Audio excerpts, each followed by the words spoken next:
Assalamualaikum warahmatullahi wabarakatuh. Jumpa lagi bersama saya di channel Weton 6 yang selalu menyuguhkan kisah-kisah misteri. Kali ini adalah lanjutan dari cerita 100 tahun setelah aku mati.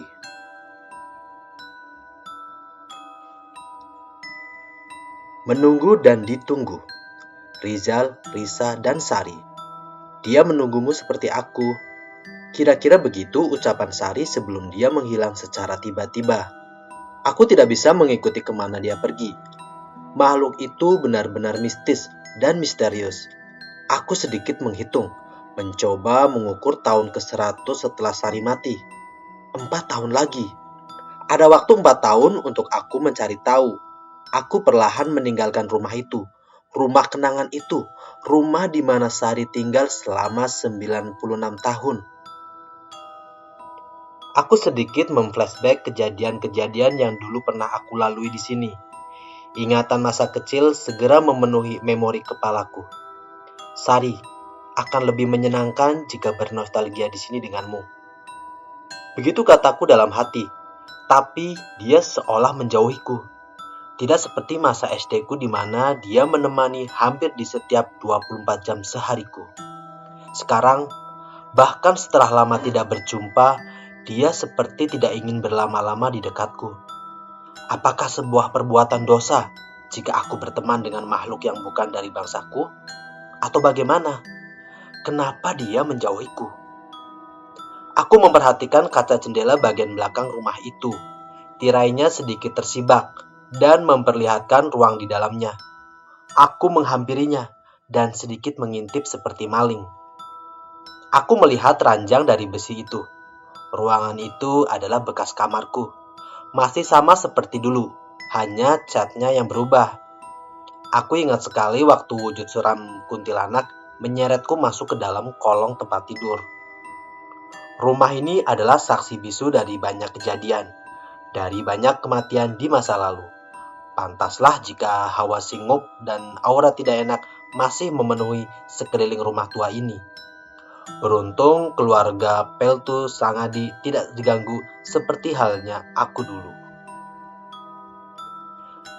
Memori yang selama ini mati-matian ingin kulupakan kembali masuk ke otakku. Gambaran-gambaran dari ejekan itu, dari tatapan sinis mereka, dan tatapan belas kasihan mereka, aku menggelengkan kepalaku. Entahlah, aku tidak yakin apa dengan menggelengkan kepala akan membuat lamunanku buyar. Aku ingin segera pergi dari sini, batinku sambil melangkah pergi. Sesekali aku menoleh ke belakang, berharap Sari akan muncul di ambang pintu sambil melambaikan tangannya, persis seperti yang selalu dia lakukan dulu ketika aku harus pergi. Aku harus berjalan 2 km untuk menuju ke pemberhentian bis. Aku berpesan kepada Risa untuk menjemput aku di pusat kota Semarang, tepatnya di Simpang 5. Ingin rasanya memintanya menjemput aku di sini, karena rasa lelah dan kantuk yang luar biasa. Perjalanan berjam-jam dengan menempuh ribuan kilometer yang hanya aku balas dengan tidur di dalam bis sambil sesekali terjaga, karena rasa pegal yang mengganggu. Udara terasa panas. Aku rasa aku harus mulai beradaptasi lagi dengan hawa panas negeri tropis ini. Baru beberapa ratus meter, keringatku bercucuran. Memakai kaos hitam ditambah jaket tebal bukanlah ide yang bagus. Gumamku pelan sambil berjalan dengan menenteng bawaan yang super banyak di kanan kiriku. Suara klakson mobil mengagetkanku, hingga salah satu koperku terlepas dari pegangan. Siapa sih ini? Perasaan jalurku udah di pinggir deh. Gerutuku dalam hati sambil memungut koper berisi oleh-oleh dan beberapa potong pakaian itu. Sekali lagi mobil itu mengklakson dengan nyaring. Aku menoleh ke arah mobil berlambang H berwarna putih itu. Pandanganku terhalang oleh kaca depan berwarna gelap dari mobil itu untuk mengetahui siapa pengendara rese di dalamnya. Sampai kaca samping mobil itu terbuka dan menjembul kepala dari pengendara di dalamnya. Rambut panjang itu dan mata yang dihias kacamata berlensa tipis itu. Duk, Panggilku sedikit kaget karena itu adalah Risa. Dia cengengesan seperti biasa sambil melambaikan tangannya dari dalam. Yuhu mas. Mas, amnesia ya kamu? Lupa sama aku, kebangetan dah. Teriaknya dengan nyaring. Aku buru-buru menghampirinya agar dia tidak berteriak lagi dan memancing perhatian warga yang melintas. Duk, kan aku udah bilang jemputnya di Simpang 5 aja. Ih mas, ini udah dibelain jauh-jauh jemput sampai sini malah bilang gitu. Masuk gih. Katanya sambil membuka pintu bagian belakang untuk memasukkan barang-barangku. Risa membantuku memasukkan barang-barang itu. Aku memperhatikan dia. Dan perasaan aneh itu tidak mau pergi. Bahkan setelah selama ini aku bersama dengannya. Dia selalu sukses membuat dadaku terasa berdesir saat bertemu dengannya. Gak usah liatin sampai segitunya om. Kayak gak pernah lihat cewek cantik aja. Ejeknya tanpa melihat ke arahku. Tampaknya Risa sadar bahwa aku sedang terpesona untuk keribuan kalinya. Aku menonyor kepalanya pelan sambil tertawa. Aku melihat ke lehernya yang di sana tergantung kalung perak yang dulu aku berikan. Di pergelangan tanganku juga masih melingkar gelang pemberiannya dulu. Dua benda ini sebagai pengingat dan pengikat kami selama berpisah dulu.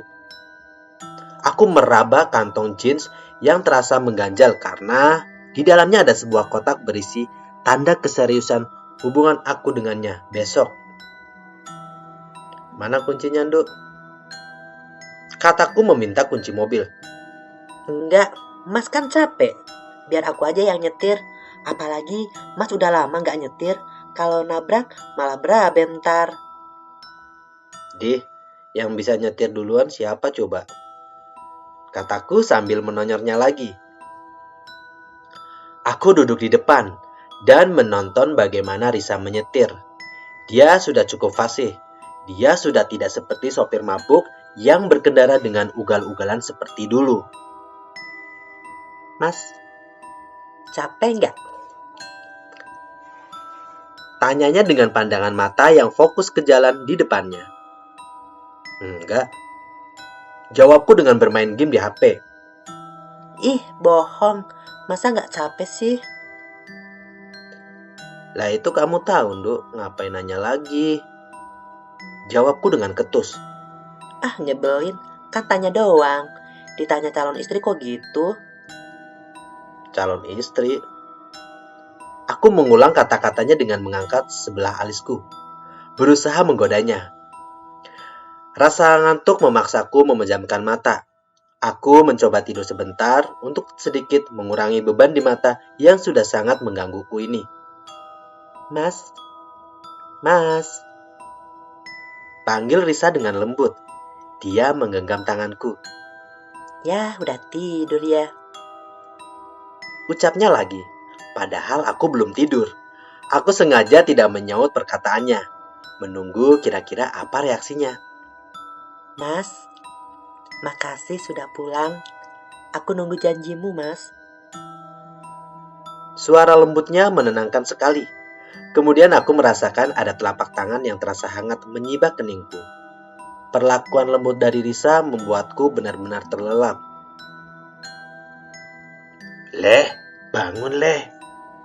Sebuah suara diiringi goncangan di pundakku membuatku terbangun. Aku membuka mata dan sedikit silau dengan cahaya yang masuk ke dalam mobil. Tapi aku hafal dengan suara barusan. Aku membuka mata dan di sampingku sudah ada Om Bowo yang dengan senyum lebarnya membangunkanku.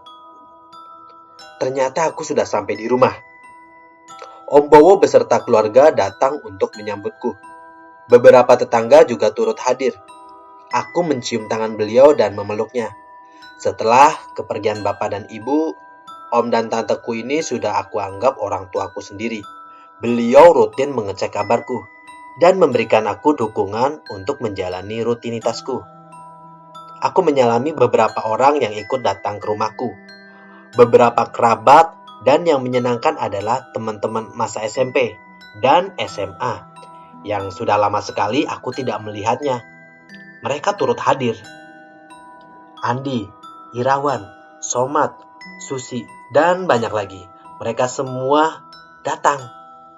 Lihatlah Andi, teman masa SMP-ku yang sangat kental dengan tingkah lucunya. Kini sudah menjalani profesi sebagai seorang polisi. Badannya tegap dan terlihat gagah. Tapi walaupun begitu, penampilannya yang maskulin tetap tidak bisa menghilangkan kebiasaannya yang cengengesan. Selamat datang, Pak Dokter. Ucapnya dengan memberi hormat sambil nyengir dengan lebar. Hormat, Komandan.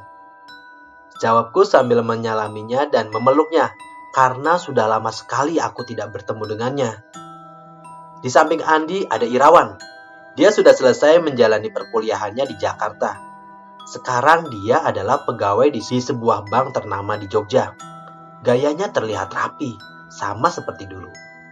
Somad, penampilan temanku yang satu ini benar-benar berubah secara signifikan. Jika dia dulu berbadan tambun, sekarang dia bertubuh atletis. Dengan kumis dan jambang yang lebat menghiasi wajahnya. Tentunya akan sulit bagiku mengenalinya, karena sudah lama sekali lost kontak dengannya.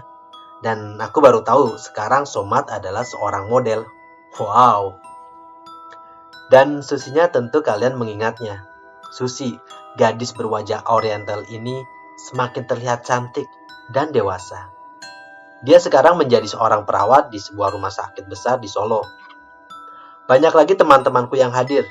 Mereka semua datang di momen ini. Jika aku mengingatnya lagi, ada perasaan haru. Perasaan haru bertemu teman-teman yang sudah ikut membentuk pribadiku menjadi seperti sekarang. Mereka semua mengajakku masuk ke dalam rumah. Dan begitu aku masuk, lihatlah, banyak sekali hidangan yang sudah tersedia. Sayur tol, gudeg, ingkung, nasi kuning, nasi uduk, dan semua makanan kesukaanku tersaji di tikar yang sudah digelar sedemikian rupa. Ternyata mereka semua membuat semacam syukuran kecil-kecilan untuk menyambutku pulang. Aku sangat senang dengan penyambutan sederhana dan berarti itu.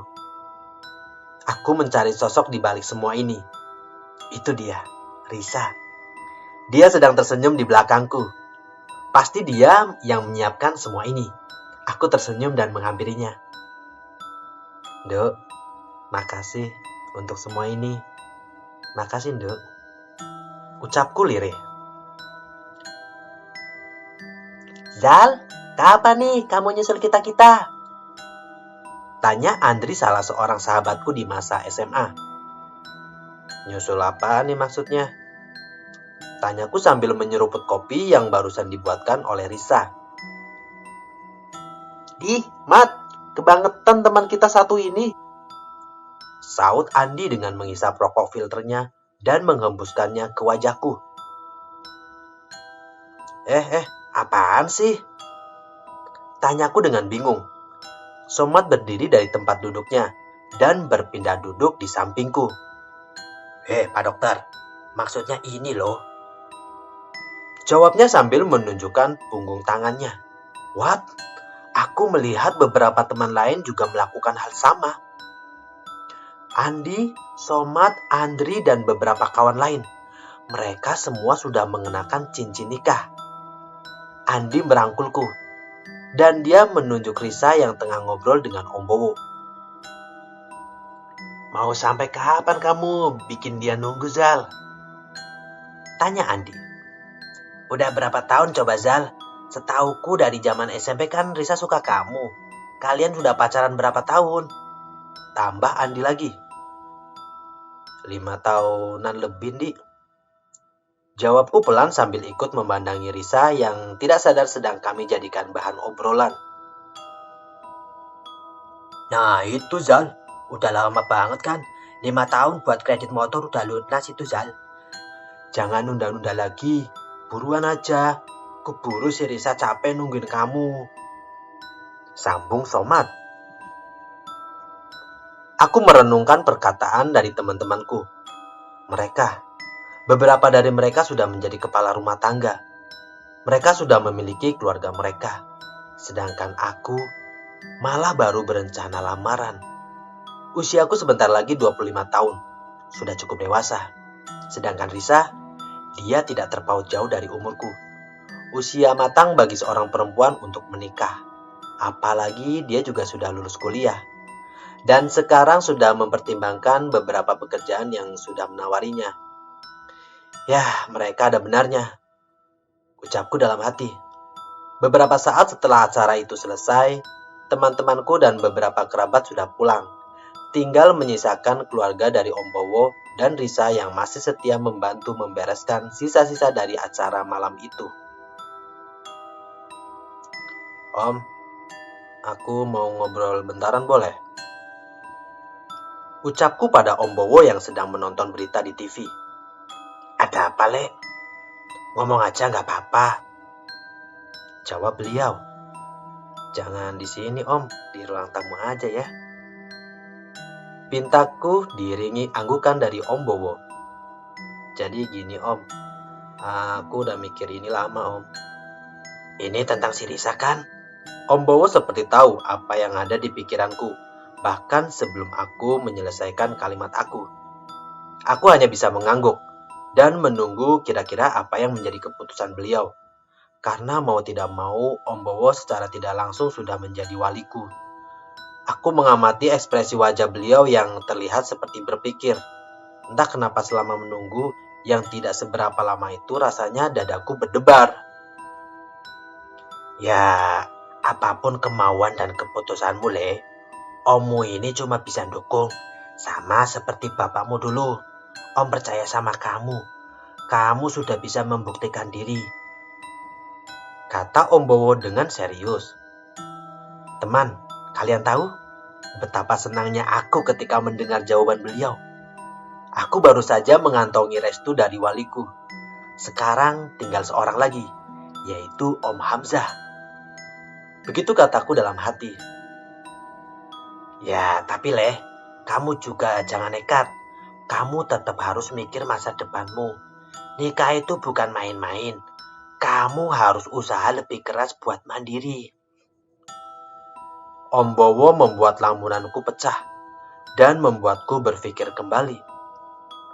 Le, kalau kamu udah ambil keputusan itu, kamu juga jangan ragu. Om kasih wejangan. Namanya rezeki itu udah ada yang ngatur. Apalagi dengan nikah, akan buka pintu rezeki yang lebih besar.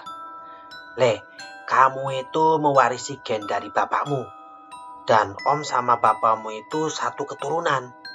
Sebisa mungkin, Om bakal memposisikan diri seperti bapakmu. Om yakin bapakmu bakal setuju dengan keputusanmu. Om Bowo memberikan dorongan kepadaku. Beliau menepuk pundakku dan menguatkan tekadku kembali. Iya, Om, terima kasih sekali. Om, kalau direstui, besok aku mau ketemu orang tua Risa buat mohon doa restu.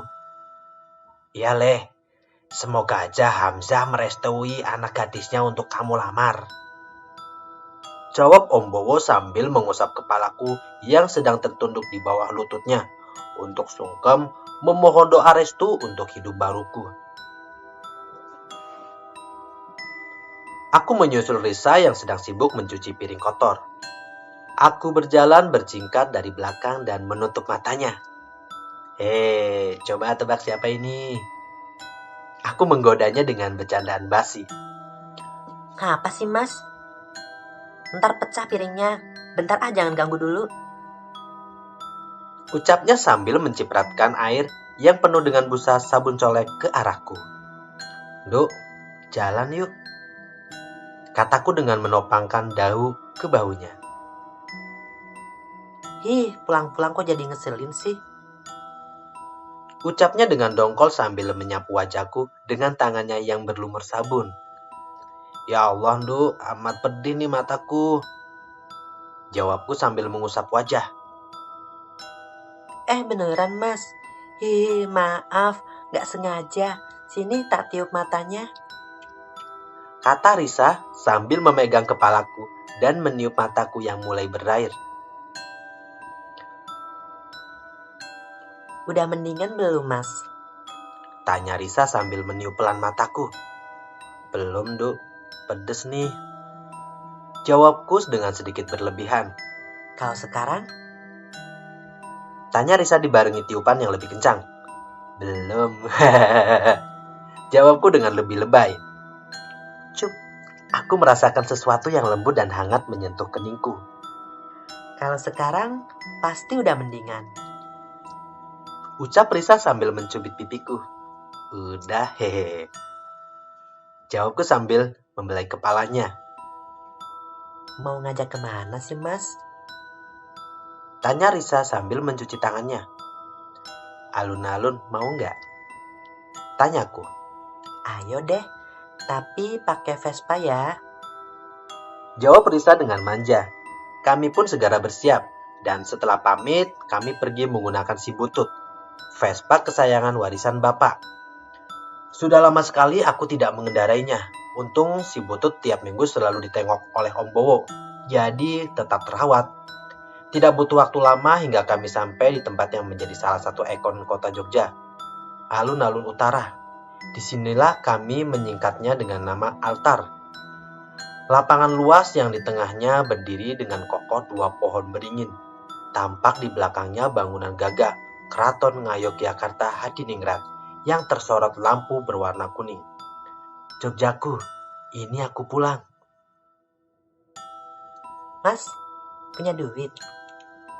Tanya Risa ketika kami sedang berjalan di pinggiran alun-alun. Punya? Kenapa? Bagi dikit dong. Nih. Jawabku sambil mengeluarkan uang dolar Australia kepadanya, sambil nyengir. Gak laku tahu. Jawabnya dengan manyun. Dia melepas gandenganku dan menghampiri seseorang penjual jajanan cilok. Udah lama gak makan ini kan, Mas? Kata Risa sambil menyodorkan plastik berisi cilok itu. Jajanan masa SMA ya, Ndo. Kami menikmati suasana malam itu. Rasanya sangat syahdu. Malam yang sangat sempurna. Kami melepaskan sisa-sisa kerinduan kami di situ. Mas, dapat salam dari ayah. Ayah gak bisa datang. Soalnya beliau ada tugas yang gak bisa ditinggalin.